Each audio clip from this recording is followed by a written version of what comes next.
Oh, what is up everyone? This is OJ over here from PlayerEssence and welcome to the PE News video. Today, I've got quite a bit of topics to go into in addition to a discussion about IGN and their recent discussion on the Nintendo Switch. I'm definitely not going to go in and try to bash them or anything, but I do have a few things to say. And what they said as far as the PlayStation team about the Nintendo Switch actually prompted a response from GoNintendo's RMC. So that was very interesting. But I do want to get into some news before we get into that. So let's go ahead and jump right in. So we are just days away from the big Nintendo Switch presentation. And we do know how long the presentation will be at this point. It will be around 1 hour. So that is good stuff all around, because that is so much time for a no-nonsense president like Tatsumi Kimishima to get as much content in there as possible. I'm thinking we're going to see developers come up and talk about their games. We're going to see extended gameplay looks, and it's going to end with a bang. We're going to get games as far as what we're going to be having at launch in addition to a little bit afterwards. So expect games that we're going to get in March and through the year. So it's going to be really interesting to see how the layout is, how they do things at this point compared to how they did things before with Nintendo Directs and everything. I'm really excited to see how all of this goes down, and I will be streaming live probably with Super Metal Dave at 8 p.m. Pacific time. That is 11 p.m. Eastern time. Do not miss it. Thursday, January 12th. So good stuff all around. Next, though, we do have Nintendo of France will be holding hands-on Nintendo Switch events. So the action will be going down in France and allowing the residents there to experience the console for the first time in Paris. The event takes place next week on January 14th and January 15th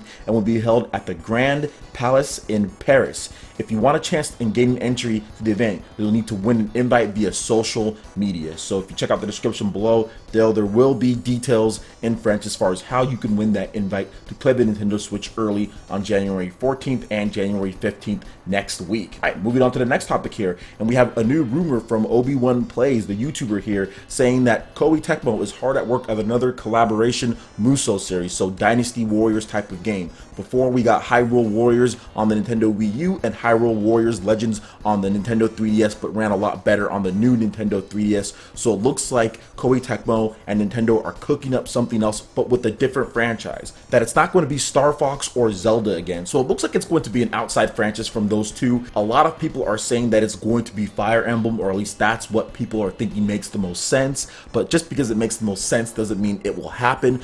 But I will have to say this, Fire Emblem's popularity is growing in Japan. That would be a much better Musou series to do. I think it would sell better than Hyrule Warriors, because Hyrule Warriors actually sold really well in Japan and of course worldwide. But a Fire Emblem Musou series would be, I think, better, just because in Japan it would sell better, and here in America the popularity of Fire Emblem is growing, whereas Musou series not so well here in America. I think it just fits better for that franchise as far as the weapons and as far as the characters. They have so many characters to choose from, whereas Zelda does have a ton of characters, but just not as much as Fire Emblem. As far as improvements that I would like to see more boss fights that just don't involve just mashing. And I know the Musou series is a lot of mashing, but I would just like to see more strategic battle within there, more intricate or complex combos mixed into there. You can still have all of your, tons of enemies coming at you in waves, but I would just like to see more intricate combos. It seems like they were so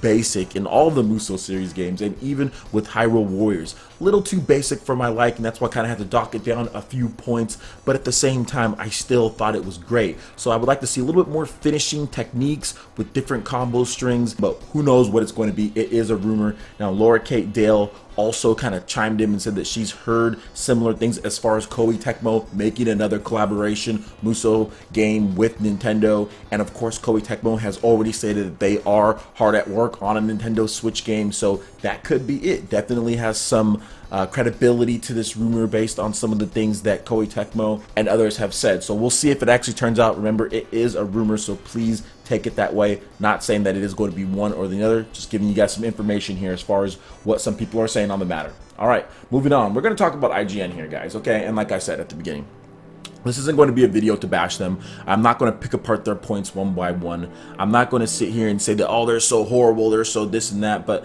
I did watch the whole video of them talking about the Nintendo Switch, and I did watch the response video from GoNintendo as far as what he had to say. And I will point you guys in that direction. If you want to get a nice, in-depth, detailed response as far as how GoNintendo played each segment and picked out some things that he wanted to talk about as far as some of the ridiculousness of what they've said, definitely have a link to that in the description below. Please go watch that video, it's very well. But I just want to say a few things, and it's the industry. This is the mindset, unfortunately, of many gamers in the industry. If the Nintendo Switch, just because it's been revealed at this point and it's not PS4 or it's not Xbox One, people just want to say, oh, it's horrible, oh, it's going to do this wrong, oh, it's going to do that wrong, and they want to make up every single thing under the sun why this thing will go wrong. If you watch that podcast with some of them, he talked about Destin Legary. I think he worked at Screw Attack, and he also worked at he works at IGN now, and he also, I guess, did some work for GoNintendo as well. But he talked about there could be janky Joy-Con controllers. Like, what? Janky peripherals? Like, who's janky peripherals? What does that even mean? Didn't even make sense. At one point, one dude called the PS4 the Super Nintendo. I'm sorry, but the PS4 is not the Super Nintendo. I do not care how much you love your PS4. It is not the Super Nintendo. The games are not as good as Super Nintendo. Absolutely not. The JRPGs are not as good as Super Nintendo. There is not a freaking RPG on the PlayStation 4 that's even as good as Secret of Mana. And that's one of the midline RPGs on the Super Nintendo. Let's just be real here. It's not a Super Nintendo, okay? In any way, shape, or form. It's just not. That's the type of ridiculous things that were being said there. And another thing that I would like to mention, as far as like the games, it seemed like nobody there was interested in talking about the amounts or the variety of games that Nintendo, the shift that you can clearly see that Nintendo's doing with their first party lineup, with their marketing and all of that. None of them really wanted to talk about that. All they wanted to talk about was third party and games that aren't there, so all of a sudden it's bad. They didn't want to talk about what could be revealed. They didn't want to talk about the possibilities of it. They were only talking about third party games. And look, I understand, guys, third party, you guys all love third party. Everybody thinks third party is the greatest thing in the world. But at this point, if you're on the PlayStation podcast team, you have a PS4, you have a PS4 Pro. They were talking about, oh, well, it's only in 1080p, it's not 4K. And Microsoft and Sony are making 4K machines. It's like, okay, well, if you have that, what is the point of having these games here? And then what's the point of bringing up how third-party games don't sell? Well, even if they put on there, they don't sell. You're catch-22ing everything. You're putting it to where there's no solutions, to where everything is just in such a negative light, to the point to where anybody can't even form a real response to it. All you're trying to do is basically just make it look as bad as possible. And Brian Altano, who is a Nintendo, on the Nintendo team, he's the one who said that. Like, third-party games don't sell. Let's just be real. Nintendo fans don't buy third-party games. He said that, and I just find that mind-boggling that he would say something like that. He's kind of pandering to the people in that room, because you look at the Nintendo 3DS, which had games like Kingdom Hearts sell over 1 million, Yokai Watch sell massive, which have games like Monster Hunter sell massive. These are all third-party games that have done very well, and he's over here saying that third-party games, Nintendo fans just don't buy them, which is absolutely false. When there's certain third-party games that really take advantage of the system, or gamers like Nintendo fans are suited for, they usually do well, like on the Nintendo 3DS, especially if there's a sizable fan base, there's units sold. The Wii U pretty much lost all of its third-party support before anything, and a lot of those games that were on the Wii U were not very good. They were gimped. A lot of the third-party games were gimped or just horrible value compared to PS3 and Xbox 360. This is something that is known. This is not a hidden thing here. This is very basic knowledge that if you have Mass Effect on the PS3 and 360, you can get the whole trilogy for $60 in 2012, and in 2012 they launched one game on the Wii U, doesn't even have all the DLC, for $60. Why is anyone going to buy the Wii U version when a lot of people already have multiple consoles? And that's what I don't understand. See, that's the type of stuff that I don't understand. If they put Monster Hunter on Nintendo Switch, it's going to sell. If they put Kingdom Hearts on Nintendo Switch, it's going to sell. If they put Final Fantasy games on the Nintendo Switch, it's going to sell. It is. It's just plain and simple. And if you even look to a little bit of a smaller extent, you look at some of the other stuff like Shin Megami Tensei, which did well. Persona Q did okay. Puzzle and Dragons Z, wow, that actually sold really well on the Nintendo 3DS. You look at stuff like Attack on Titan, which did well. There are numerous games as far as third party that did good. But people look at it in such a small scope when it comes to just stuff like Western developers or certain games that were gimped. Oh, well, it didn't sell. So, and that's my frustration. Look, I understand why someone could technically say, yeah, definitely third parties have some struggles here and there, but there are some games that do well, which that never got brought up. And of course it never got brought up with the IGN PlayStation team. I was a little bit disappointed that you got a guy who knows Nintendo, or at least who we think knows Nintendo, and he doesn't bring any of that up, and he's the one to bring up stuff like that, when it's absolutely ridiculous to sit here and say that Nintendo fans won't buy a quality third-party game when a lot of third-party games have done well on the Nintendo 3DS. Nintendo 3DS was the more popular system. It had the games more tuned for the Nintendo audience, and those third-party games sold. Overall, it's just a little disappointing that they would resort to that for more views and more clicks. I don't think they necessarily need to do that. I think their Nintendo voice chat team was doing just fine on those things, but I don't want to make it seem as if these guys aren't entitled to their opinion, because they definitely are. I just feel that their opinion is really off base, and it just seems to me like they want all the systems to literally do the same thing. If you have a PS4 Pro, are you really going to buy Mass Effect Andromeda on the Nintendo Switch?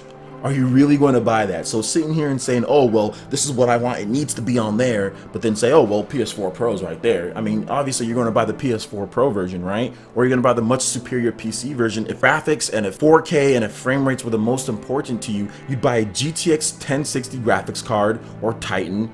You'd crank that baby up and you'd never play your PlayStation 4. You'd never play third-party games on your PlayStation 4 if that's the case. If it's all about graphics and that's all it is, and functionality as far as portability and other things that you can do, if that's never a factor, then you should never play anything outside of PC. PC should be your #1 spot to play games, plain and simple. All of those dudes there. So, I don't know. Let me know what you guys think in the comment section below. Make sure you watch the video, at least from GoNintendo, just so you can get an accurate response. And once again, same thing, guys. I'm not trying to bash these dudes. I'm not trying to say that they don't have any legitimate concerns. Some of the stuff that they said definitely could be a concern. I just feel that there wasn't enough as far as pushback when it comes to certain things being brought up. It's okay to have a healthy debate back and forth. It seemed like they were all just agreeing with each other on every single thing, and nobody brought up any counterpoints to anybody else's point. And in my opinion, that's not necessarily the best way to run something, especially when you're looking at a company that hasn't even revealed the system. We don't even have everything yet, and there's already no pushback. There's already everyone just agreeing with things and just saying, oh yeah, that's gonna be bad, that's gonna be bad, that's gonna be bad. Oh, this is,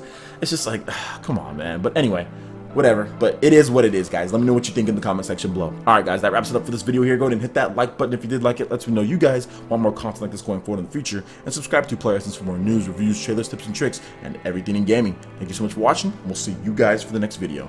Peace.